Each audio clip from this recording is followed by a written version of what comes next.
कोई फर्क नहीं पड़ता है आप कहाँ पर रहते हो, आप कौन से काम करते हो, आप कहाँ कैसे जीते हो, क्या खाते हो, कोई फर्क नहीं पड़ता है। अगर आप परमेश्वर के भविष्यद्वक्ता हो तो परमेश्वर अपना वचन आपको देगा।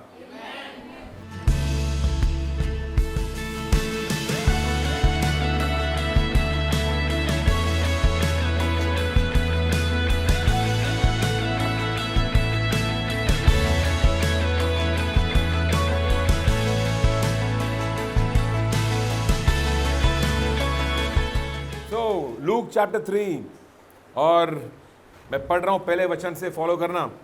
इट सेज तिबिरियुस कैसर ने के राज्य में के 15वें वर्ष में जब पिंतियुस पिलातुस, पोंटियस पायलट जिसको बोलते हैं, पिंतियुस पिलातुस यहूदिया का हाकिम था और गलील में हेरोदेस, इतुरिया और त्रखोनियस में उसका भाई फिलिपुस और एबिलेने में लिसानियास चौथाई के राजा थे।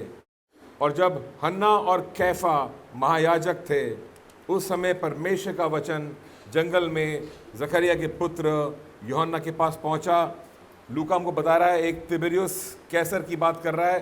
कैसर एक बहुत बड़ा राजा था, रोम देश का राजा, और वो देश था जिसने आधी दुनिया पर कब्जा कर रखा था। ये बहुत ही ज़बरदस्त, बहुत ही पावरफुल एक शहंशाह था। ये कैसर की बात चल रही है। उसके राज्य के 15वें वर्ष की बात चल रही है। उस समय पिंतियुस पिलातुस यहूदिया का हाकिम था, ये गवर्नर था पिंतियुस पिलातुस। ये भी एक ज़बरदस्त आदमी है।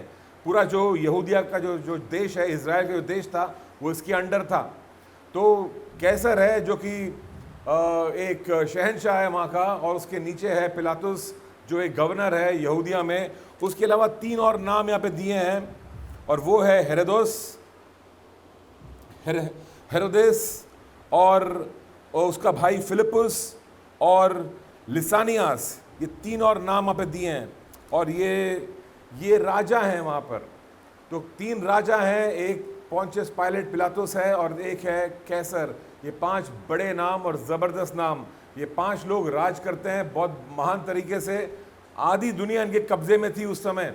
ये बहुत ही पावरफुल सेना थी इन लोगों की, बहुत ही ज़बरदस्त राज्य था इनका, बड़े लोग थे ये।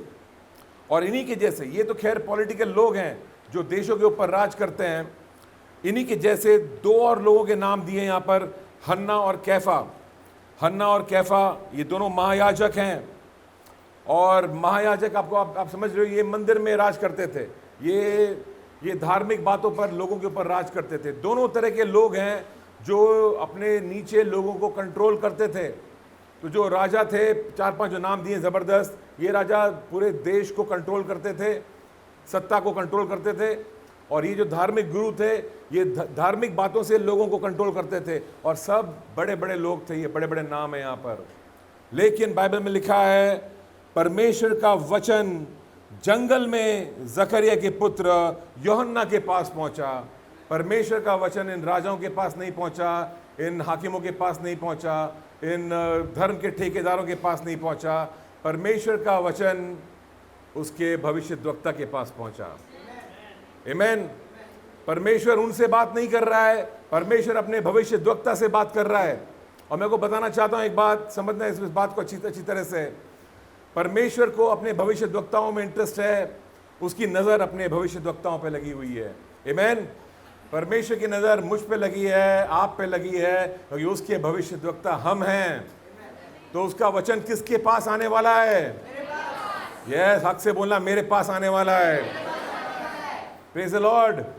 उसका वचन आपके नेताओं के पास नहीं जाने वाला है। परमेश्वर का वचन किसी बड़े बिजनेसमैन के पास नहीं जाने वाला है। परमेश्वर का वचन किसी बड़े धर्म के ठेकेदार के पास नहीं जाने वाला है। उसका वचन तुम्हारे पास आने वाला है।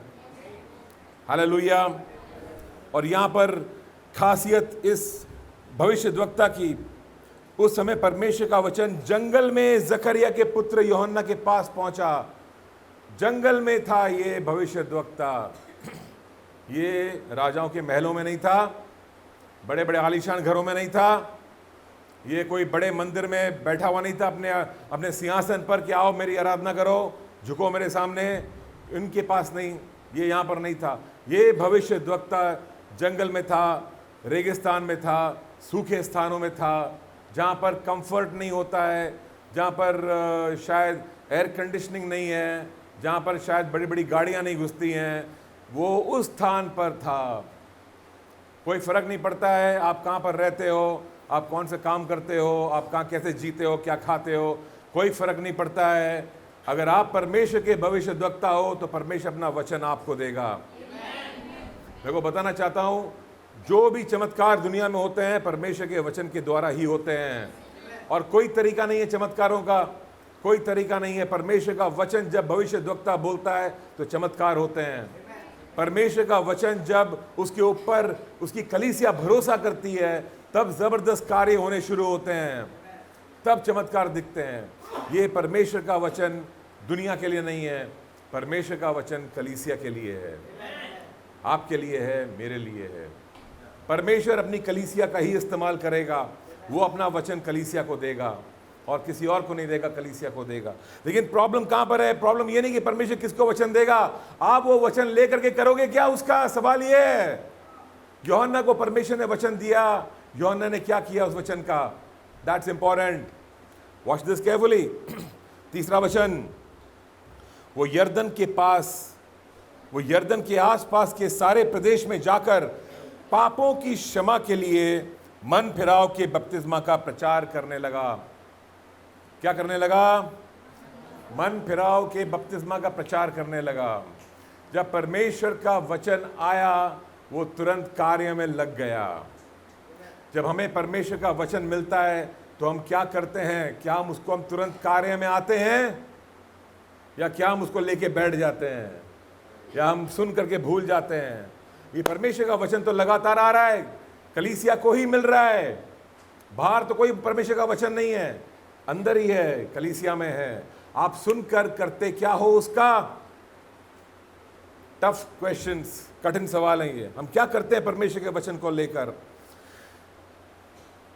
जो अपनी बुलाहट को जानते हैं वो अपनी बुलाहट में चलते हैं और जैसा परमेश्वर कहता है वैसा वो करते हैं। यूहन्ना अपनी बुलाहट को जानता था, और क्योंकि वो अपनी बुलाहट को जानता था, वो अपनी बुलाहट में चल रहा था, इसलिए वो रेगिस्तान में था, जंगल में था, सूखे स्थान पे था, विल्डरनेस में था, जंगल में। क्या जरूरत थी? Think about it. एक आदमी क्यों कुछ चीजों को छोड़कर जंगल में रहेगा? ये अकेला था वहां पर, पूरा शहर यहाँ पे बसा हुआ, ये शहर से अलग है। क्यों है अलग? ये क्या जरूरत? ये भी तो जी सकता था आम लोगों की तरह।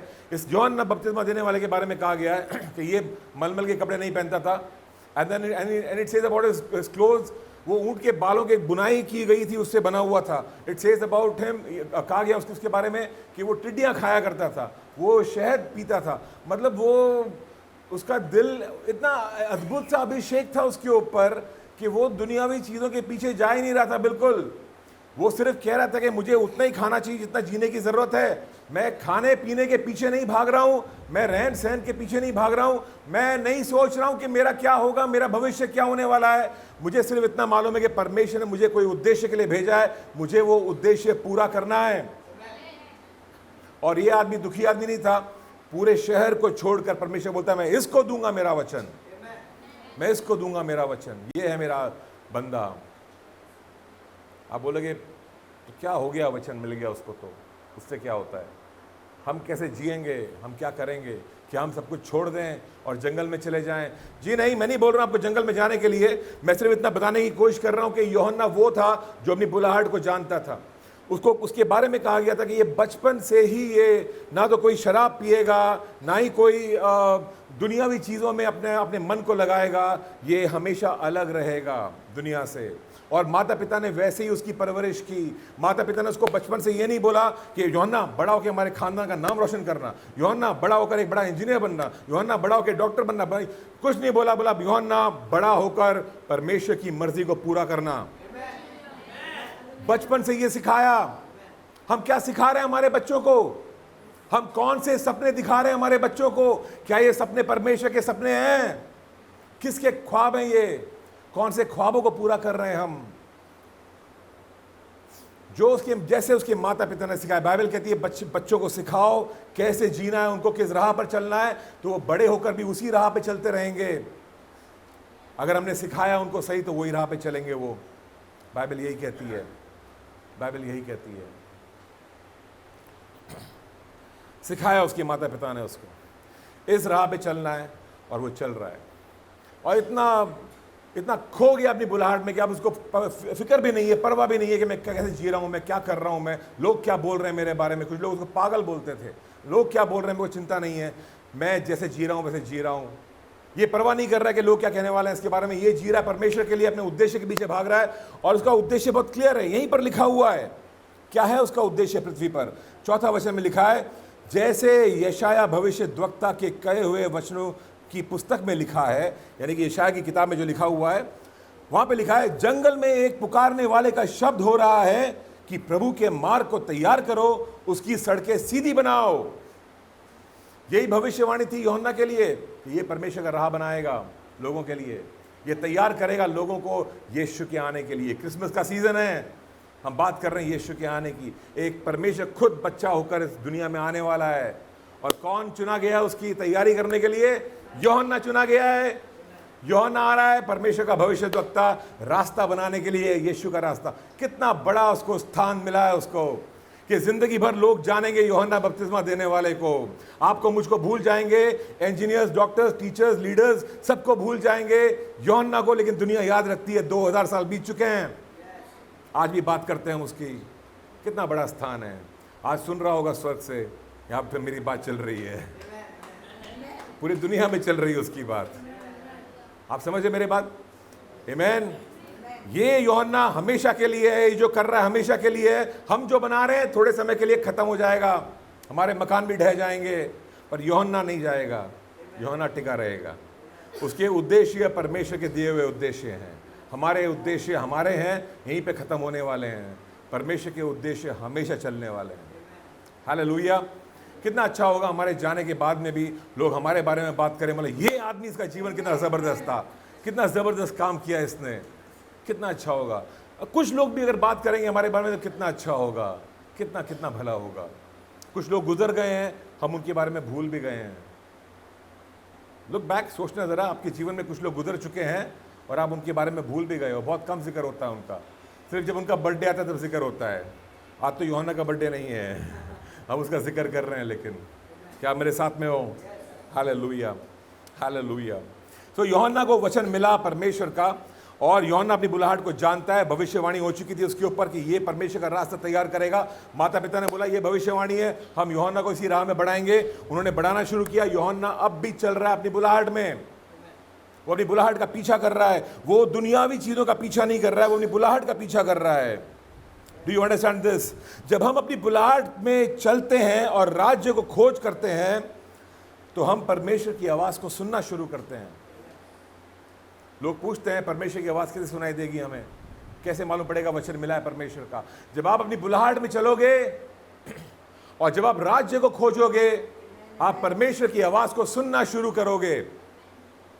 लेकिन अगर आप अपने ही जीवन में जी रहे हो, अपनी राहों पे चल रहे हो और अपना ही कुछ खोज के रास्ता निकाल रहे हो, परमेश्वर की आवाज़ नहीं आने वाली है। वो तो शहर के लोग कर ही रहे थे, सारे राजा वही तो कर रहे थे, सारे हाकिम वही तो कर रहे थे। उन तक परमेश्वर का वचन नहीं पहुंचा, लेकिन उसके पास पहुंचा जो राज्य को खोज रहा है, जो वेट कर रहा है कि नहीं, प्रभु ने मुझको कुछ वायदा किया है, मुझे कुछ कार्य दिया है, मैं अपने कार्य में लगा रहूंगा।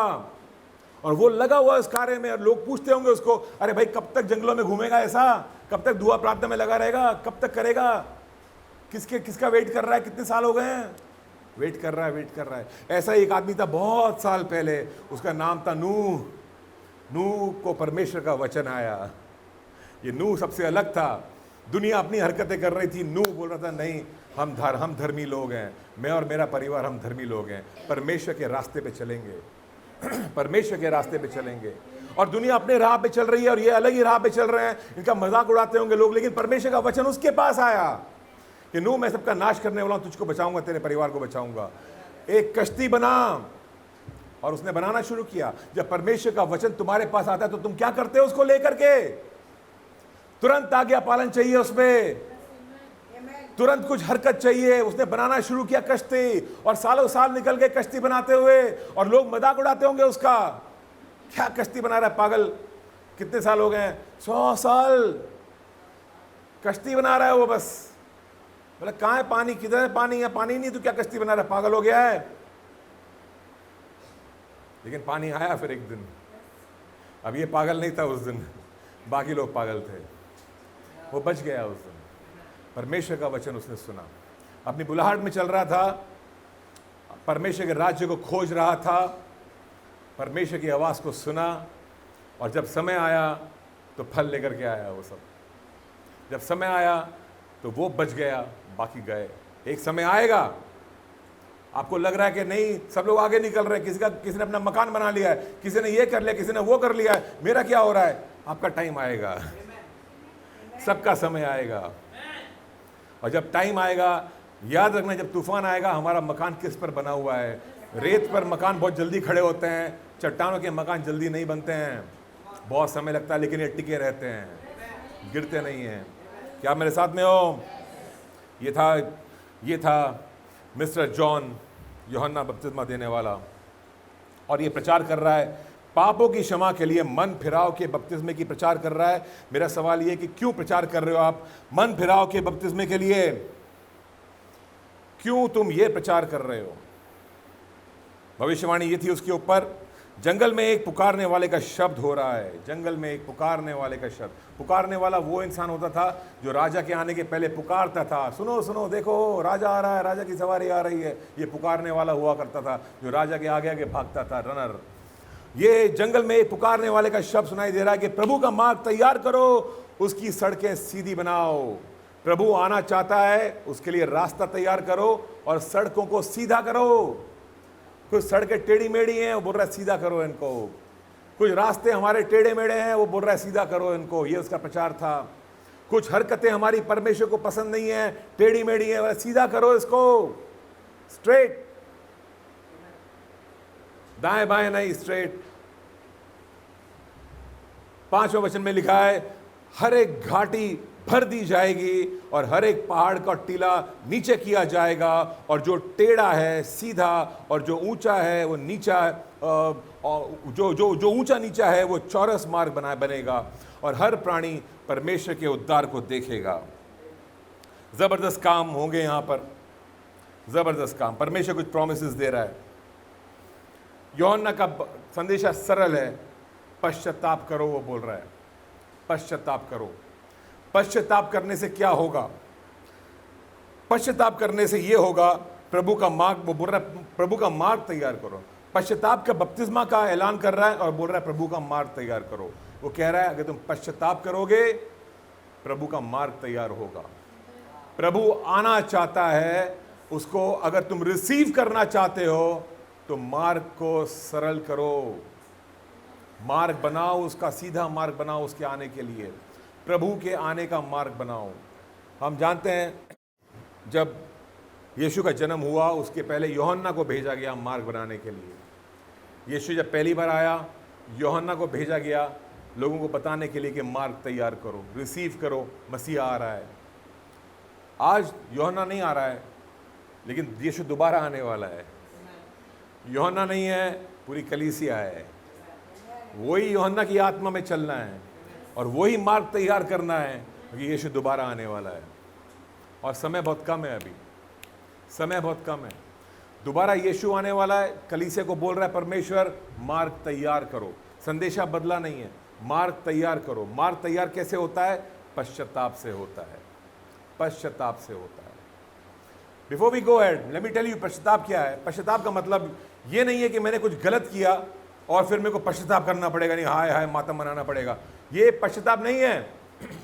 कई बार लोगों को लगता है कि पश्चाताप का मतलब मैंने गलत किया है, अब सजा मिलेगी, मुझको पश्चाताप करना पड़ेगा।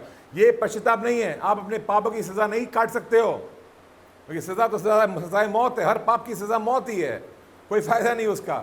पश्चाताप का मतलब है मन का फिराना, यानी कि मेरी सोच ये थी और मैंने ये रास्ता चुना हुआ था, अब मैं इस रास्ते को छोड़ रहा हूं क्योंकि ये रास्ता गलत है, परमेश्वर को मंजूर नहीं है, और अपनी राहों को बदल रहा हूं और मैं परमेश्वर की राह पे चल रहा हूं अभी। Do you understand this? पश्चाताप का मतलब ये है जब मैं कोई गलती करता हूं तो मैं जब लोगों को पूछता हूं कई बार, तुमने ये गलत काम किया, तुमने पश्चाताप किया है? हाँ, हमने पश्चाताप कर लिया है। कभी कभी गुस्से में बोलते हैं, अरे हमने कर लिया ना पश्चाताप, अभी कितना करेंगे हम। मतलब ये तो पश्चाताप करने वाले का हृदय नहीं है। जो पश्चाताप करता है वो, उसका हृदय ये नहीं होता है, वो इस तरह से बात नहीं करता। कर लिया ना पश्चाताप, कितनी बार करना पड़ेगा? पश्चाताप दीनता पश्चाताप का चिन्ह है। दीनता पश्चाताप का चिन्ह है, और मैं सजा भुगतने को तैयार हूं, यह भी पश्चाताप का चिन्ह है कि अगर कोई सजा जुड़ी है तो मैं भुगतने को तैयार हूं। हाँ, मैंने गलत किया है, हाँ मैंने गलत किया है, मैं सब कुछ सहने को तैयार हूं क्योंकि मैंने गलत किया है। और अब मैं अपने राहों को छोड़कर परमेश्वर की राहों पे चलूंगा, ये मैंने निर्णय लिया है। यह है मेरा पश्चाताप पूरा। और मुझे दुख है कि मैंने ये जो किया, मैंने गलत किया, मुझे दुख है, मैंने अपनी राहों को चुना। यह है पश्चाताप। और वो बोल रहा है पश्चाताप करो। हमें लगता है, चर्च को लगता है कि पश्चाताप हमारा हो चुका है, हम यीशु के पीछे हो लिए हैं, किस्सा खत्म। जी नहीं, किस्सा खत्म नहीं हुआ है, किस्सा शुरू हुआ है। अभी तो पश्चाताप का द्वार खुला है, क्योंकि बहुत सारी चीजों के लिए पश्चाताप होना है हमारे जीवन में। हर वो आदत जो हमारी आदत है, उससे अगर छुटकारा चाहिए तो पश्चाताप की जरूरत है। हर वो गलत फैसले जो हमने किए हैं, पश्चाताप की जरूरत है ताकि वो दोबारा ना हो, छुटकारा मिले, मुक्ति मिले उससे। पश्चाताप का मतलब है कि मेरी सोच बदलने वाली है। मैं जो ऐसा सोचता था, ये सोच बदल जाएगी। कभी कभी लोग बोलते हैं कि कुछ गलत काम किया, हाँ जरूर इसने चुगली की होगी। हाँ, इसने चुगली की ना, चुगली किसी ने भी की हो, क्या फर्क पड़ता है? तुम्हारा काम गलत था कि नहीं था? लोगों को लगता है पकड़ा गया हूं इसलिए चोर हूं, अगर पकड़ा नहीं जाता तो चलता था सब कुछ। सोच नहीं बदली है, सोच नहीं बदली है। सोच वही कि वही, आप दोबारा फिर से वही चीज करने वाले हो। पश्चाताप, कलीसिया को पश्चाताप की जरूरत है। क्या करता है पश्चाताप? Oh my goodness. पश्चाताप मन फिराव का बपतिस्मा का प्रचार कर रहा है वो, और वो कहता है कि जंगल में एक पुकारने वाले का शब्द हो रहा है कि प्रभु का मार्ग तैयार करो। पश्चाताप करो ताकि प्रभु आ सके, पश्चाताप करो ताकि प्रभु की मौजूदगी हो। कुछ लोग बोलते हैं हमने प्रभु की उपस्थिति को महसूस नहीं किया, बहुत समय से नहीं किया। ऑफ कोर्स नहीं किया है, पश्चाताप की जरूरत है। पश्चाताप मार्ग तैयार करता है हमारे लिए। प्रभु फिर से आता है हमारे जीवन में, उसकी उपस्थिति फिर से आके भर देती है हमें। हर बार जब हम करते हैं पश्चाताप, परमेश्वर की उपस्थिति उसका नतीजा है। परमेश्वर की उपस्थिति। आमीन। किसी को मुड़ के बोला, मुझे पश्चाताप की जरूरत है। Now watch this. हर एक घाटी भर दी जाएगी, हर एक पहाड़ और टीला नीचा किया जाएगा। ये बोल रहा है यूहन्ना कि पश्चाताप ऐसे हो, क्या करता है? पश्चाताप का नतीजा क्या है? पश्चाताप का नतीजा कि एक राह बनती है। राह कैसे बनती है? कुछ वादियां हैं, कुछ घाटियां हैं, उनको भरना जरूरी है। कुछ पहाड़ हैं, उनको नीचे करना जरूरी है, क्योंकि ये आपके जीवन में रुकावट बन रहे हैं। घाटियों को समझते हैं आप? घाटी में उतरते हैं हमेशा नीचे हम। आप जानते हो जब इंसान गलत काम करता है वो पाप में गिरता है, वो नीचे गिरता है। आदम को इतने अच्छे स्थान पर रखा था परमेश्वर ने, जब उसने गलत किया वो गिर गया अपने स्थान से। ये हमारा जीवन है, मसीही जीवन। ये बाहर वालों के लिए नहीं है, ये हमारी समस्या है। बाहर वालों की समस्या कुछ नहीं है, वो तो उनकी तो घाटी है। उनको कोई फर्क नहीं पड़ता उस घाटी से। फर्क हमें पड़ता है, क्योंकि जब हम गिरते हैं नीचे, कुछ गलत हरकत करते हैं जब हम, तब अंदर से हमारा जमीन हमको झंझोड़ता है और हम बोलते हैं अरे क्यों किया मैंने ये। फिर बोलते हैं नहीं, मैं से निकल के बाहर आऊंगा, और फिर से वही करते हैं, फिर निकलते हैं बाहर, फिर वही करते हैं, और ये सिलसिला चलता रहता है हमारा। मैंने उसके बारे में ऐसा बोला, इसके बारे में एक कानाफूसी की, अरे बता क्या हुआ वहां पे, बता क्या बोला ये, और ये चल रहा है मेरे जीवन में। रोज बोलता हूं अब मैं कानाफूसी नहीं करूंगा, और फिर से कर बैठता हूं। ये उतार चढ़ाव चल रहा है मेरे जीवन में, जय नहीं पा रहा हूं मैं। परमेश्वर कह रहा है यहां पे कुछ हमसे। पश्चाताप क्या करता है? हर एक घाटी को भर देता है, हर एक घाटी को भर देता है। अगर घाटी ही नहीं होगी, भर गई होगी, आपको गिरने की जरूरत नहीं पड़ेगी, आप गिरोगे नहीं। पश्चाताप गिरने से बचाता है, पश्चाताप दोबारा गिरने से बचाता है, दोबारा गिरने से बचाता है। जब आप दोबारा गिरे थे ना, जब आप सेकेंड टाइम गिरे थे, वो इसलिए था क्योंकि फर्स्ट टाइम पश्चाताप पूरा नहीं हुआ था। धोखा मत खाइएगा। पहली बार पश्चाताप पूरा नहीं हुआ था, इसलिए दोबारा गिरे, और दोबारा पश्चाताप फिर भी पूरा नहीं हुआ, इसलिए तीसरी बार गिर रहे हो। और अगर तीसरी बार भी पश्चाताप पूरा नहीं होगा तो चौथी बार गिरोगे और गिरते रहोगे। ये वादी अगर इसको भरना है तो पश्चाताप पूरा होना ज़रूरी है। पश्चाताप घाटी को भरेगा। क्या मेरे साथ में हो? जल्दी से कुछ घाटियां बताता हूं आपको मैं, किस तरह की घाटियां आती हैं हमारे जीवन में। हर एक घाटी भर दी जाएगी। घाटी यानी कि तराई। तराई समझते हैं, दो पहाड़ों के बीच में जो एरिया होता है, वो तराई बोलते हैं उसको। घाटी, वादियां, जो भी कहना हो उसको। कुछ घाटियां ऐसी हैं बाइबल में। एक है उत्पत्ति के 14 अध्याय 10वें वचन में मिलेगी आपको एक घाटी। इस घाटी का नाम है द वैली ऑफ सिन। पाप की घाटी है ये। यहां पर सुदोम और गमोरा था, यहीं पर घात हुआ था सुदोम और गमोरा और अन्य राजाओं का जो भाग रहे थे। ये पाप की घाटी है, और इस पाप की घाटी से हम कई बार गुजरते हैं। पाप यानी कि हर वो चीज जो हम करते हैं जो परमेश्वर की मर्जी के विरुद्ध है, ये पाप है। हम कितना भी अपने आप को समझा लें कि ये कारण था इसलिए मैंने किया, वो कारण था इसलिए मैंने किया, और अगर ऐसा नहीं होता तो मैं ऐसा नहीं करता, या वैसा नहीं होता मैं वैसा नहीं करता, या किसी के ऊपर भी हम इल्ज़ाम लगाएं, कोई फायदा नहीं होगा उसका, क्योंकि जो आपने गलत किया है वो गलत ही किया है और वो परमेश्वर के विरुद्ध है। और कितने भी कारण क्यों ना हो, गलत है। मैंने झूठ इसलिए बोला, अगर नहीं बोलता तो वो हो जाता और ये हो जाता और ये हो जाता, तब भी झूठ है, कोई कारण नहीं हो सकता है। मैंने चोरी इसलिए की क्योंकि इतना भूखा था, मैं मर जाता, वरना हम रोएंगे आपके लिए जरूर, लेकिन वो फिर भी पाप है। आप समझ रहे हो? आप कुछ भी कर लो, परमेश्वर का वचन बदलता नहीं है। कारण एक पाप को पुण्य नहीं बनाती हैं। दुनिया का कहना है जो पाप तुम अच्छे के लिए करते हो जिससे किसी का भला होता है वो पाप नहीं है, बकवास है ये दुनिया का कहना है, ये बाइबल का कहना नहीं है, परमेश्वर का कहना नहीं है।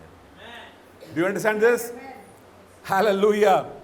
सो पाप की घाटी से गुजरते हैं हम, अक्सर गुजरते हैं, लगातार गुजरते हैं, और ये पाप की घाटी हर मोड़ पे इंतजार कर रही है हमारा।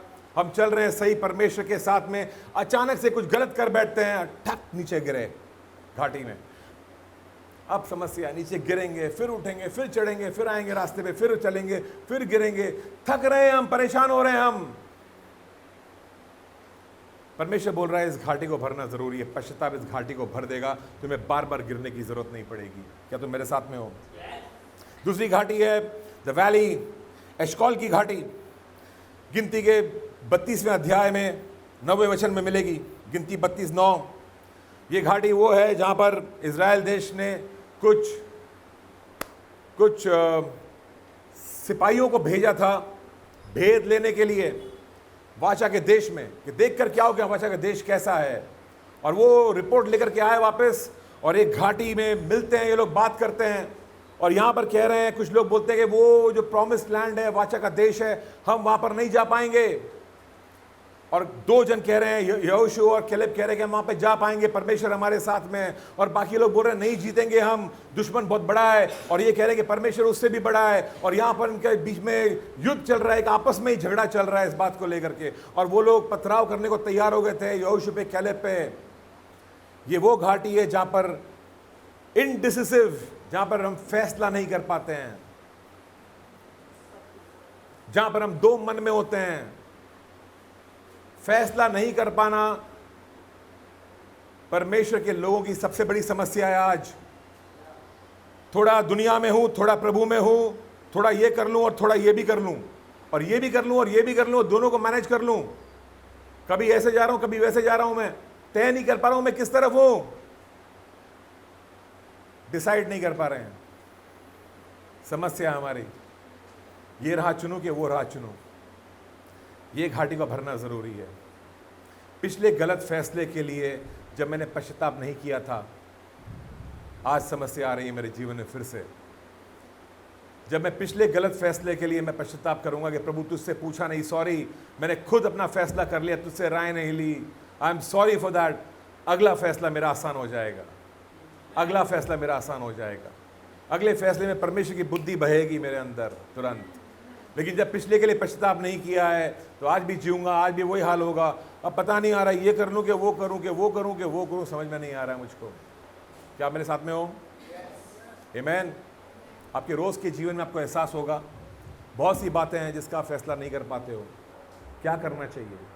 पैसे कहाँ पे खर्च करने चाहिए? पैसे यहाँ लगाऊं या वहाँ लगाऊं, ये खरीदूं कि वो खरीदूं, इस समय किस चीज़ की ज़रूरत है, समझ में नहीं आ रहा है। और बार बार शिकायत कर रहे हैं पैसे कम है कम है कम है। सवाल ये नहीं कि कम है, सवाल ये कि आप फैसला नहीं कर पा रहे हो कि आज खर्चा किस पे करना है। क्या मेरे साथ में हो? पैसे कम नहीं है, जितने की ज़रूरत है उसने दिए हैं आपको। आप फैसला नहीं कर पा रहे हो क्योंकि आप खाई में गिरे हुए हो। पश्चाताप उस खाई को भरेगा, तराई को भरेगा। सॉरी लॉर्ड, पिछली बार जब खर्चा किया तुझको पूछा नहीं मैंने, माफ़ कर मुझको, मैं अपनी सोच को बदल रहा हूँ, तेरी परमिशन के बिना खर्चा नहीं करूँगा प्रभु। अगर तू बोलेगा नहीं करना है तो नहीं करूँगा। परमेश्वर बात करेगा आपसे, परमेश्वर बात करेगा, वो रोकेगा आपको कुछ फैसले करने से, कुछ गलत फैसले करने से। क्या आप मेरे साथ में हो? एक और बहुत ज़बरदस्त खाई है, ये वैली ऑफ ईला। ईला की जो खाई है, तराई है, यहाँ पर दाऊद और गोलियत का सामना हुआ था। ये वो घाटी है जहाँ पर युद्ध होता है। रोज़ आपके जीवन में कोई ना कोई युद्ध चल रहा है, रोज़ एक संघर्ष है, रोज़ पाप आके सामने खड़ा होता है, रोज़ गुस्सा के सामने खड़ा हो जाता है, नाराज़गी, झगड़ा, ये सारी चीज़ें खड़ी होती हैं आपके सामने और आप या तो इनसे हारते हो या इनके ऊपर जय पाते हो। गोलियत के ऊपर जय पाया था दाऊद ने इस तराई में। ये तराई में कभी कभी हम जीतते हैं, कभी कभी हम हारते हैं। हर बार जो हम हारते हैं हम फिर से पीछे हट जाते हैं, फिर से हमारा जो आगे प्रोग्रेस हो रहा है वो रुक रहा है बार बार। परमेश्वर कह रहा है पश्चाताप तुझको जय दिलाएगा, पश्चाताप तुझको जय दिलाएगा। साउल राजा इतना जबरदस्त राजा था, वो जय नहीं पा सका, दाऊद ने जय पाई है क्योंकि साउल ने पश्चाताप नहीं किया। वो गोलियत का सामना नहीं कर सका, खड़ा था वहां पे सिर्फ परमेश्वर का अभिषिक्त पहला राजा इजराइल देश का, इसको परमेश्वर ने खुद ने चुना था, कहा था यही है वो राजा, इसको चुन। और सैमुएल ने उसका अभिषेक किया था, सबसे जबरदस्त पहला चुना हुआ राजा। इसने एक गलती की, उस गलती का पश्चाताप नहीं किया और आज खड़ा है सामने गोलियत है, वो कुछ नहीं कर पा रहा है, कुछ नहीं कर पा रहा है, हार रहा है उससे। आप भी कभी कभी खड़े होते हो और सामने बड़ा खर्चा आ जाता है, आप हार जाते हो, भागते हो लोन लेने के लिए। क्यों? क्योंकि पिछली बार जब लोन लिया था उसका पश्चाताप नहीं किया है। अब जिंदगी भर लोन लोगे, जब जब गोलियत आएगा फिर से एक नया लोन लोगे तुम पार जाने के लिए, फिर आएगा, फिर एक और लोन आएगा, फिर आएगा, ये चलता रहेगा सिलसिला आपके जिंदगी में। पश्चाताप नहीं किया, पश्चाताप भरेगा उस तराई को, पश्चाताप भरेगा उस तराई को। क्या तुम मेरे साथ में हो?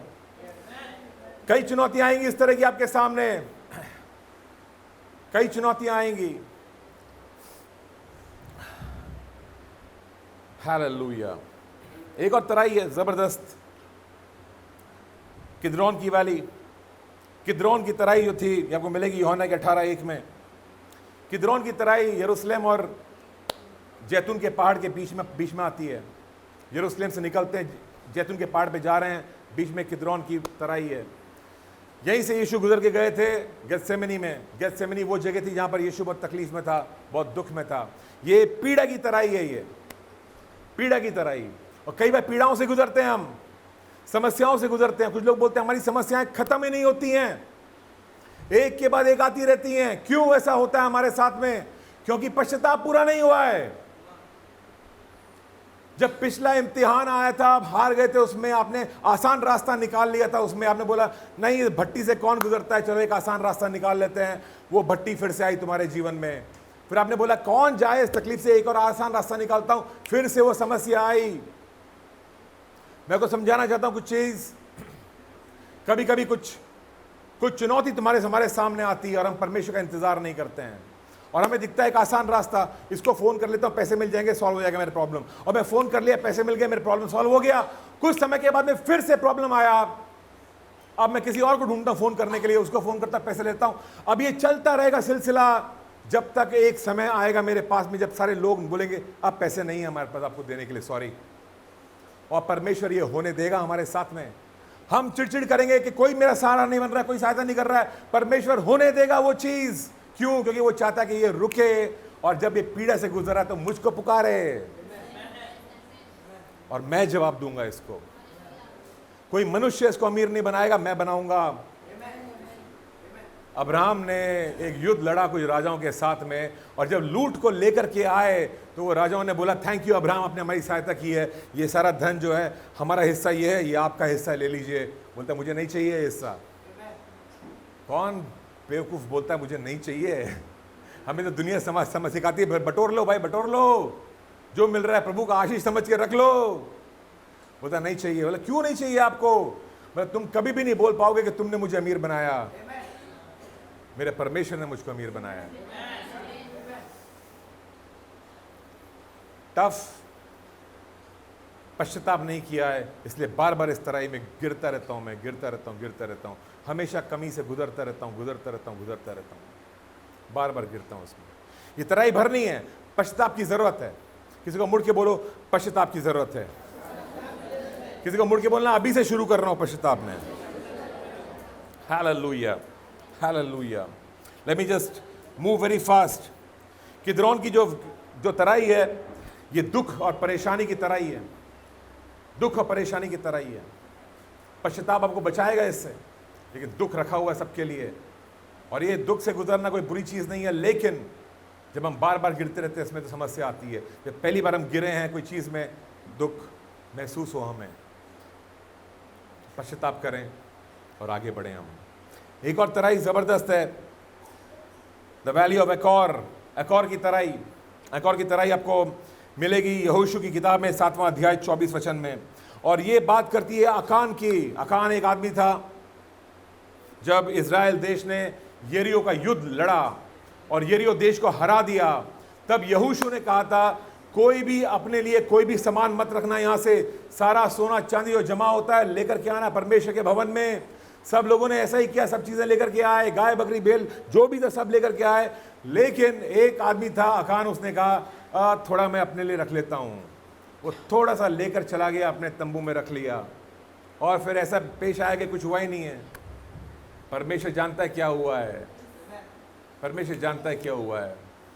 मूसा ने खड़े होकर बोला एक जन ने, यहोशू ने बोला एक जन ने गलत किया है, एक जन ने गलत किया है। यहाँ पर ढूंढते हैं किसने गलत किया है, और मालूम पड़ा अकान ने गलत किया है। उसको लेकर के गए इस तराई में, अकोर की तराई में लेके गए उसको, उसके खानदान को पथराव किया, पूरा खानदान का नाश हो गया वहाँ पे। आप बोलोगे इतना बुरा क्यों किया उसके साथ में? छोटी सी चोरी तो की थी, छोटी सी चोरी नहीं थी, पाप था, आज्ञा पालन नहीं किया था परमेश्वर का, कठोर बात थी। ये बात बहुत सीरियस मैटर है। हम जो छोटी छोटी, चर्च को लगता है कि मैं जो छोटी छोटी गलतियां करता हूँ, चलता है यार, ये तो होता रहता है, दुनिया भी करती है, क्या है उसमें। मैं को बता रहा हूँ आपको, मैं हर एक गलत चीज जो आप करते हो उसका नतीजा आप भुगत रहे हो। आप इल्जाम किसी पे भी लगा लो, पर आपने जो जो किया है, जो जो बोला है, जो जो आज्ञा पालन नहीं किया है, उसका नतीजा तुम ऑलरेडी भुगत रहे हो अपने जीवन में। हर बार जब कोई बोलता है मेरी ये प्रॉब्लम चल रही है, सामने फिल्म चलती है एक, ये कहा गया था इस पुलपिट से, ये नहीं किया है इसने। बहुत साफ, धोखे में मत आइएगा। हम परमेश्वर के लहू के नीचे हैं, हमारे पाप धुल चुके हैं, यस, हम स्वर्ग में जा रहे हैं, यस, लेकिन जो हम बोएंगे वो हम काटेंगे, उसका नतीजा मिलना ही मिलना है। डोंट टेक इट लाइटली, और अपने बुरे हाल का इल्जाम दूसरों पे मत लगाओ। आपके हाथ में है बोना और काटना, बीज आपके पास है।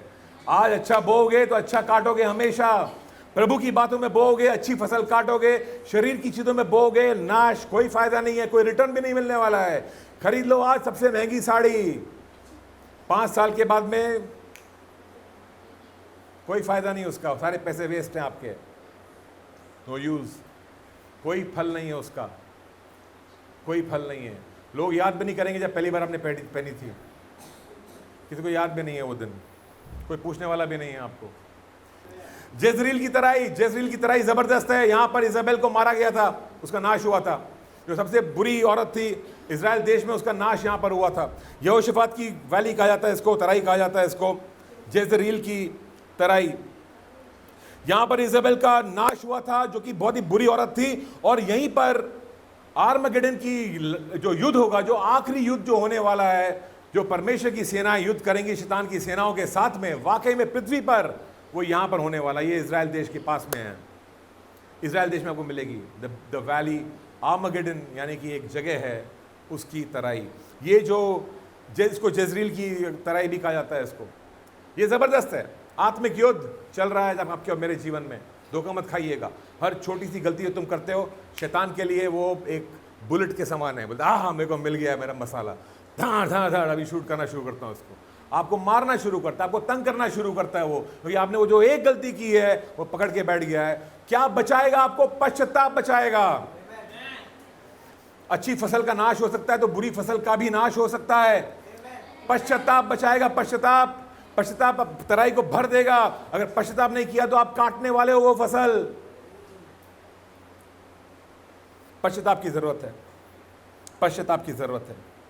आमीन, हालेलुया। धोखा मत खाइएगा। कुछ पेड़ बहुत देर बाद लगते हैं, बहुत देर बाद फल लेकर के आते हैं। कुछ हरकतें आपने और मैंने की हैं, बच्चों में देखेंगे हम। पश्चाताप नहीं किया है, बच्चों में वही चीज़ दिखेंगी, वही भाषा बोलेंगे बच्चे अंत में। और जो अच्छी चीज़ें की हैं वो भी बच्चों में दिखेंगी, उसका फल भी दिखेगा। तारीफ करेंगे हम परमेश्वर की तब। और जब वो बुरी चीज़ देखेंगे तो याद आएगा, हाँ मैंने भी किया था। अब परमेश्वर बात करेगा, बोले तूने पश्चाताप नहीं किया था, तेरी तराई भरी हुई नहीं है। You understand this? कुछ पहाड़ है हमारे चारों तरफ, हर एक तराई, हर एक घाटी भर दी जाएगी, हर एक पहाड़ और टीला नीचा किया जाएगा। कुछ पहाड़ों को नीचा करना जरूरी है। कुछ पहाड़ हैं हमारे चारों तरफ में, और ये पहाड़ हमारी चुनौतियां हैं। इनको देख करके इनको पार नहीं जा पाते हैं हम। अब कैसे होगा हमारे, कैसे करेंगे हम ये? एक छोटा सा कैंप आया था हमारे सामने, हो वहां पर बाप इतना खर्चा कैसे करेंगे? एक शादी आ गई, कितना खर्चा कैसे करेंगे? एक बच्चों का स्कूल का एडमिशन का टाइम आ गया, अरे कैसे करेंगे हम? बड़े बड़ी चीजें, बड़े बड़े पहाड़ आते हैं हमारे सामने, ये कैसे होगा, वो कैसे होगा? चुनौतियां हमारे सामने हैं, कैसे पार करेंगे इनको? परमेश्वर का वचन बहुत साफ कहता है हमसे, वो नम्र लोगों को अनुग्रह देता है, घमंडियों को वो गिराता है। सुन रहे हैं आप लोग? इस तरह के लोग सुन रहे हैं? इस तरह के लोग सुन रहे हैं? हालेलुया। नम्र लोगों को अनुग्रह देता है। अनुग्रह देने का मतलब ये नहीं माफ करता है। अनुग्रह देने का मतलब है वो नम्र लोगों को सामर्थ्य देता है चुनौतियों पे जय पाने का। जो आप कर नहीं पा रहे हो अपने आप में, परमेश्वर अनुग्रह देता है वो करने के लिए। किसको मिलता है वो? नम्र लोगों को मिलता है। नम्र लोग कैसे होते हैं? कर लिया ना पश्चाताप, कितनी बार बोलेंगे? ये नम्र लोग नहीं होते हैं। नम्र लोग होते हैं, यस मैंने पश्चाताप किया है और मैं जो भी सजा है इसकी मैं भुगतने को तैयार हूँ, मेरी कोई शिकायत नहीं होगी इस चीज़ को लेकर के, मैं जानता हूँ मैंने गलत किया है। ये नम्र लोग हैं। नम्र लोगों को अनुग्रह मिलता है जय पाने का। घमंडी गिरते रहते हैं बार बार जब तक वो नम्रता नहीं सीखते हैं। पाप दोबारा नहीं कर रहे हैं लेकिन नम्रता नहीं सीख रहे हैं। समस्या ये है। आप समझे मेरी बात? परमेश्वर को सिर्फ पाप में इंटरेस्ट नहीं, आपके हृदय में भी इंटरेस्ट है। मैं पाप नहीं कर रहा हूं लेकिन मेरा हृदय क्या है, यहां पे जांच रहा है। यहां पर चाहिए नम्रता, दीनता। मैं गलत था। हालेलुया। कौन से पहाड़ हैं ये? एक ऐसा पहाड़ है हमारे सामने जबरदस्त, जो कहता है कि मैं सब कुछ हूं। ये मेरा पहाड़ है, ये मेरी ईगो है, मेरा अहम है, मैं अपने आप को बेस्ट समझता हूं। मेरी अपने आप के बारे में जो राय है वो बहुत जबरदस्त राय है। मैं परफेक्ट हूं हर चीज में, मैं सही हूं, बाकी सब गलत हैं। ये सबसे बड़ा पहाड़ है हमारे सामने। सबसे बड़ा पहाड़ यही है। सबसे बड़ा पहाड़ वो शैतान नहीं है, सबसे बड़ा पहाड़ दुनिया नहीं है, पैसे गरीबी नहीं है। सबसे बड़ा पहाड़ मैं ही हूं। मैं ही मेरी सबसे बड़ी समस्या हूं। Are you with me? हमें नम्रता सिखाने के लिए ये शुरू हुआ। 3 पहाड़ हैं, 3 पहाड़ हमें नम्रता सिखाते हैं। पहला है माउंट सिनाई, सिनाई पर्वत। सिनाई पर्वत के चारों तरफ इजराइल देश आगे कैंप हुआ था। ये मिस्र देश से निकल के आए, गुलामी से निकल के आए, बाहर आजाद हुए हैं और ये सिनाई पर्वत पे पहुंचे। मूसा ऊपर जाता है, 10 कमांडमेंट्स लेकर के आता है, 10 आज्ञाएं। और ये लोग आज्ञाओं को पढ़ते हैं और उनको अचानक एहसास होता है, ओ माय गुडनेस, मैं तो पापी हूं, क्योंकि मैं तो सारी आज्ञाएं तोड़ रहा हूं। आप भी जब 10 आज्ञाओं को पढ़ोगे आपको एहसास होगा कि कितने बड़े पापी हो आप। ये आज्ञाएं हमें हमारा पाप दिखाती हैं। आप एक से बचोगे तो दूसरे में अटकोगे, दूसरे से बचोगे तीसरे में अटकोगे, उससे बचोगे कहीं और अटकोगे जाकर के, लेकिन अटकोगे जरूर। क्योंकि बाइबल कहती है अगर कोई मनुष्य कहता है मैं पाप नहीं करता हूं तो झूठ बोलता है। वो झूठ बोलते हैं हम अगर कहते हैं मैं पाप नहीं करता हूं, हम गलत करते हैं। 10 आज्ञाएं हमें नम्र बनाती हैं। लोग बोलते हैं आप 10 आज्ञाएं खत्म हो चुकी है, पुराना नियम है, पुराना नियम होगा। अब भी आपकी नम्रता के लिए आज वो भी जरूरी है। आज 10 आज्ञाएं आपको स्वर्ग में नहीं लेके आता, यीशु का लहू स्वर्ग में लेके जाएगा, लेकिन 10 आज्ञाएं आपको नम्र रखेगा। क्या आप मेरे साथ में हो? जरूरत है हमें उन आज्ञाओं की, हमें नम्र रखने के लिए। माउंट कार्मेल, दूसरा पहाड़ है माउंट कार्मेल। कार्मेल पे एलिया खड़ा था, बोला आज देखते हैं कौन है यहोवा, 2 वेदियां बनाओ, अगर बाल देवता है तो ठीक है, देखते हैं वो आग भेजेगा, अगर यहोवा परमेश्वर तो वहां उसकी आग यहाँ पे गिरेगी। 2 वेदियां बनाओ, देखते हैं कौन परमेश्वर है। ये उसने जबरदस्त ऐलान किया और अग्नि उतार दी, स्वर्ग से आई अग्नि, पूरी वेदी को भस्म कर दिया। उसके बाद में 800 जो झूठे भविष्यद्वक्ता थे उनको मारता है, ये खत्म करता है इन लोगों को। तो जबरदस्त काम किया उसने। कभी कभी सोचना, ये सुनकर क्या आप और मैं ऐसा कभी कर पाएंगे? जवाब क्या मिलता है? अंदर साफ जवाब मिलता है, नहीं कर पाएंगे भाई। क्लियर जवाब मिलता है, झूठ मत बोलना। मन करता है बोलने का, हाँ हम भी करेंगे, हालेलुया। वो अब उतना हालेलुया तक ठीक है, वो बाद में घर जाके मालूम पड़ता है नहीं कर पाऊंगा, मैं जानता हूं। और ये इसलिए माउंट कार्मेल हमें नम्रता सिखाने के लिए कि तेरी ताकत में तू नहीं कर सकता है। एलिया ने अपनी ताकत में नहीं किया था, परमेश्वर की ताकत में किया था। आप समझिए इस बात को, ये परमेश्वर का विश्वास था, एलिया का विश्वास नहीं था। एलिया आपके और मेरे जैसा नॉर्मल आदमी था, विश्वास परमेश्वर का तोहफा था उसके ऊपर। और आप और मैं अपनी ताकत में नहीं कर पाएंगे बड़े बड़े काम, परमेश्वर के तोहफे की जरूरत है, पर वो नहीं मिल रहा है, प्रॉब्लम आ रही है। ये जो विश्वास में कोई इतना ऊंचा पहाड़ दिख रहा है कि कैसे चढ़ूंगा इसके ऊपर, परमेश्वर के अनुग्रह की जरूरत है। परमेश्वर का अनुग्रह उस बड़े पहाड़ को ऐसे नीचे ले आएगा आपके लिए, फट से पहुंच जाओगे उसके ऊपर। Are you with me? पश्चाताप, पश्चाताप। हर बार जो अपनी ताकत में चलने की कोशिश की है, पश्चाताप की जरूरत है, विश्वास की जरूरत है। हर बार डिपेंड किया, मेरा पैसा है ना हो जाएगा काम, मेरा पहचान है ना हो जाएगा काम, मेरे लोग है ना हो जाएगा काम, इसको फोन कर लूंगा, उसको फोन कर लूंगा, ये कर लूंगा, सब सेट किया हुआ था हमने अपनी जिंदगियों में। परमेश्वर बोल रहा है मुझ पे भरोसा कर, सिर्फ ओनली मी, और कोई नहीं, और कोई नहीं। कार्मेल हमको नम्र करता है, कार्मेल दिखाता है तेरी ताकत में नहीं होगा। एक और पहाड़ है सिय्योन पर्वत। सिय्योन का नाम सुना है आप लोगों ने? सिय्योन पर्वत वो पर्वत है जहां पे परमेश्वर खुद मौजूद है, परमेश्वर रहता है सिय्योन पर्वत पे। आप बोलोगे कहां पर है ये? छोड़ दो उस बात को, कहां पर है?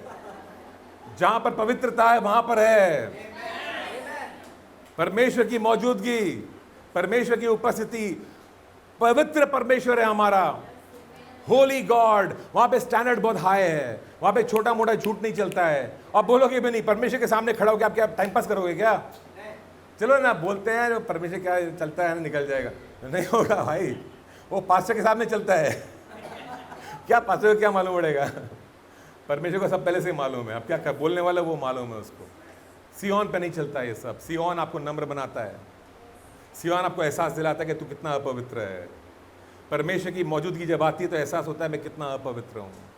इसलिए पतरस ने कहा प्रभु तू जा हमसे, मैं पापी हूँ प्रभु, तू इतना सामर्थी है, मैं पापी हूँ। पैर छुए उसके। 3 पहाड़, 7 वादियाँ एहसास दिलाती हैं हमें क्या है हम वाकई में। नम्रता बचाएगी हमें, हमारे उद्देश्यों में लेके जाएगी, घमंड गिराएगा हमें। नम्रता हमें पश्चाताप में लेके जाएगा, एहसास दिलाएगा हर बार मैंने अपनी ताकत में चलने की कोशिश की है, नहीं, अब नहीं, अब मैं लौट के परमेश्वर के पास आऊंगा। मैंने अपने रास्ते निकालने की कोशिश की है, ये रास्ते परमेश्वर के रास्ते नहीं हैं। मैं पश्चाताप करूंगा, इन्हें छोड़कर परमेश्वर के पीछे आऊंगा। कई बार तय किया आपने, इस बार पैसों की जरूरत होगी ना, मैं किसी को फोन नहीं करूंगा, बस परमेश्वर का इंतजार करूंगा। फिर जैसे वो 30 तारीख करीब आने लगी, डर बढ़ने लगा, अगर नहीं मिला कहीं से तो क्या होगा। फिर मन में एक और ख्याल आया, लेकिन परमेश्वर भी तो किसी के द्वारा ही देगा ना पैसे। और फिर जैसे 25 तारीख आ गई, सबको फोन लगाना शुरू कर दिया वापस से। फिर 30 तारीख निकल गई, 2 महीने बाद फिर से 30 तारीख आ रही है, फिर मालूम है पैसों की जरूरत है, फिर कह दिया नहीं, इस बार तो मैं बस पूरा परमेश्वर पे ही भरोसा करूंगा। फिर आई 25 तारीख, फिर पैसे नहीं दिखे, फिर बोला लेकिन परमेश्वर तो लोगों के द्वारा ही हेल्प करेगा ना। 10 लोगों को जब मैं बोल देता हूँ ना कि मैंने पैसों की जरूरत है, कि मैं तो प्रभु पे भरोसा कर रहा हूँ, मैं नहीं कर रहा हूँ प्रभु पे भरोसा, मैं उन पे कर रहा हूँ कि उनके दिल में एक बीज जाएगा जो परमेश्वर नहीं डाल सकता है, मैं डालूंगा, ताकि वो फल लेकर के आए और पैसे मुझ तक पहुंच जाएं। मैं पैसों की बात करूँगी, वो आसानी से हम समझ सकते हैं, इसलिए ऐसी और बहुत सारी चीज़ें हैं। और जब मैं ये करना शुरू करता हूँ, मैं परमेश्वर को दरअसल ये कह रहा हूँ, तू नहीं कर पाएगा, मैं कर लेता हूँ, तुझसे नहीं होगा, मैं कर लेता हूँ। और ये बार बार मैं इसी चक्रव्यूह में गोल गोल गोल गोल घूम रहा हूँ। क्यों घूम रहा हूँ मैंने पश्चाताप नहीं किया पिछली बार के लिए, पिछली बार के लिए पश्चाताप मेरा पूरा नहीं हुआ है। और जब वो पश्चाताप पूरा हो जाएगा, वाकई में आप जय पाओगे, मार्ग बनेगा, सरल मार्ग बनेगा। तराइयाँ और पहाड़ ये ऊंचा नीचा मार्ग है आपका जिंदगी का। कभी आप गिरते हो, फिर आप चढ़ते हो पार करने के लिए, फिर गिरते हो, अरे फिर चढ़ने के वो करते हो। ये चल रहा आपके जीवन, थक रहे हो तुम। पश्चाताप क्या करेगा? वादियों को भरेगा। और पश्चाताप क्या करेगा? पहाड़ों को लेवल पे लेकर के आएगा, आसान बना देगा आपके लिए। पश्चाताप वादियों को भर देगा, पहाड़ों को आसान कर देगा, ज़मीन जो है प्लेन हो जाएगी, रास्ता बन जाएगा, अब प्रभु आ सकेगा। आप समझ रहे हो? अब आएगा प्रभु इस राह पे, और जब प्रभु इस राह पे आएगा आपको मिलेगा। कैसे हुआ ये? पश्चाताप की वजह से हुआ। तराइयों को भरा, पहाड़ों को नीचे लेकर के आया। पश्चाताप, किसी को मुड़ के बोलो पश्चाताप, फिर बोलो करना शुरू भी करो अभी। पश्चाताप राह को सरल बनाएगा। तुम थक जाओगे चलते चलते अपनी ताकत में। धोखा मत खाना, और कोई रास्ता नहीं है, यही रास्ता है। यूहन्ना जो सबसे अद्भुत ज़बरदस्त भविष्यद्वक्ता था, बाइबल में लिखा है कि औरतों से जो पैदा हुआ है पृथ्वी पर, उससे बढ़कर कोई नहीं था। यूहन्ना के बारे में, मूसा के बारे में ऐसा नहीं कहा, अब्राहम के बारे में ऐसा नहीं कहा है, यूहन्ना के बारे में ऐसा कहा है। ज़बरदस्त क्यों? क्योंकि उसका कार्य ज़बरदस्त था। वो प्रभु का मार्ग बना रहा था, लोगों को बोल रहा था पश्चाताप करो, तराइयों को भरो, पहाड़ नीचे आएंगे, तुम प्रभु के लिए रास्ता बनेगा, प्रभु तुम तक पहुंचेगा।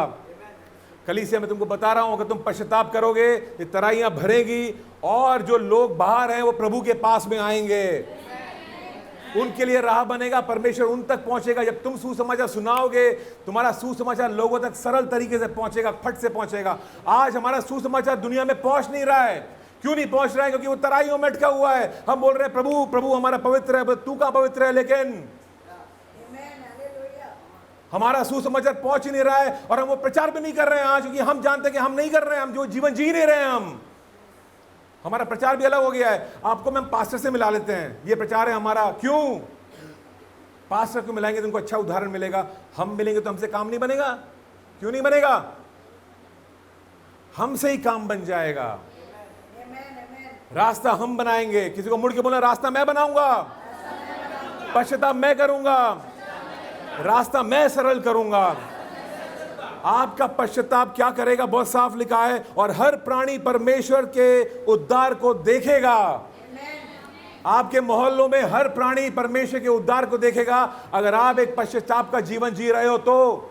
और अगर नहीं जी रहे हो तो वो नहीं देखेंगे, क्योंकि उनको आपका जीवन दिखता है, उनको यीशु नहीं दिखता है, उनको आपका जीवन दिखता है। और हर वो चीज जिसके लिए आपने पश्चाताप नहीं किया है, वो बार बार आपके जीवन में होती जाती है, और वो आपको देखते हैं कि ये बंधनों में बंधा हुआ आदमी है, ये परेशान है, रात को उसके घर से चीखने चिल्लाने की आवाज आती है, फिर कोई दारू पी के गिरता रहता है, वहां पे बर्तन गिरते हैं, टूटते हैं, ये होता है, वो होता है, सब दिख रहा है उन लोगों को। उनकी नजर आपके ऊपर है, आप कहां से आ रहे हो, कहां जा रहे हो, क्या कर रहे हो, कौन सा पोस्ट डाल रहे हो, सब मालूम है उनको।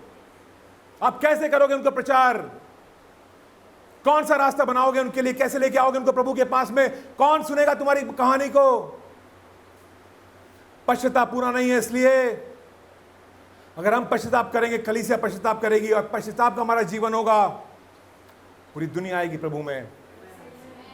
हर कोई आएगा, हर प्राणी परमेश्वर के उद्धार को देखेगा। यह परमेश्वर का प्रॉमिस है। और मैं कहता हूं आप इस वायदे को लेके जाओ अपने साथ में कि हर प्राणी परमेश्वर के उद्धार को देखेगा। कैसे देखेगा? मेरे पश्चाताप की वजह से देखेगा। जब मैं घुटनों पे आऊंगा, बोलूंगा प्रभु मेरी हरकतों को बदल, मेरे हर वो जो राह है मेरी जो तेरे को पसंद नहीं है, उस राह को मैं छोड़कर तेरी राहों पे चलने को तैयार हूं। परमेश्वर ऐसा ही करेगा, अनुग्रह देगा नम्र लोगों को। आप जय पाओगे अपनी तराइयों पे, अपने पहाड़ों पर, और लोग देखेंगे कि तुम जयवंत से भी बढ़कर हो, और बोलेंगे कि यही जीवन हमको भी चाहिए।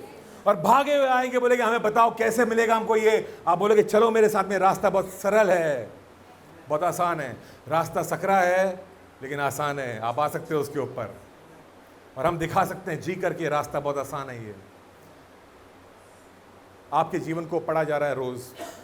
वो बाइबल नहीं पढ़ रहे हैं वो लोग, आपके जीवन को पढ़ रहे हैं, आपकी हरकतों को पढ़ रहे हैं, आपके बात करने के तरीके को जांच रहे हैं। वो आपसे कभी कभी सवाल पूछते हैं सिर्फ जानने के लिए कि आप जवाब क्या देते हो। आपके जवाब दुनियावी जवाब ही हैं या यहाँ के जवाब हैं? किस तरह के जवाब हैं? हर एक चीज़ परखी जा रही है। आप किस तरह के कपड़े पहनते हो परखा जा रहा है। आप किस तरह की भाषा का इस्तेमाल करते हो परखा जा रहा है। आपके इंस्टाग्राम पे, फेसबुक पे क्या जा रहा है, लोग देख रहे हैं आपको लगातार। आप कैसे पेश आ जाओ, आप घर से बाहर निकलते हो, गली से गुजरते हो, आप कैसे पेश आते हो, आप किसकी तरफ देख के बोलते हो इनकी तरफ देखना नहीं है, दिखता है उन लोगों को। आपका स्वभाव लोगों को मालूम पड़ता है क्या है, सब दिख रहा है क्योंकि सब अंदर है। पश्चाताप चाहिए कुछ तोड़ने के लिए और प्रभु की तरह बनने के लिए। पश्चाताप आपको मुझको यीशु की तरह बनाएगा, यीशु की तरह बनाएगा। फिर से बता दूं, पश्चाताप का मतलब है हर उस राह को छोड़ना जो राह प्रभु की राह नहीं है।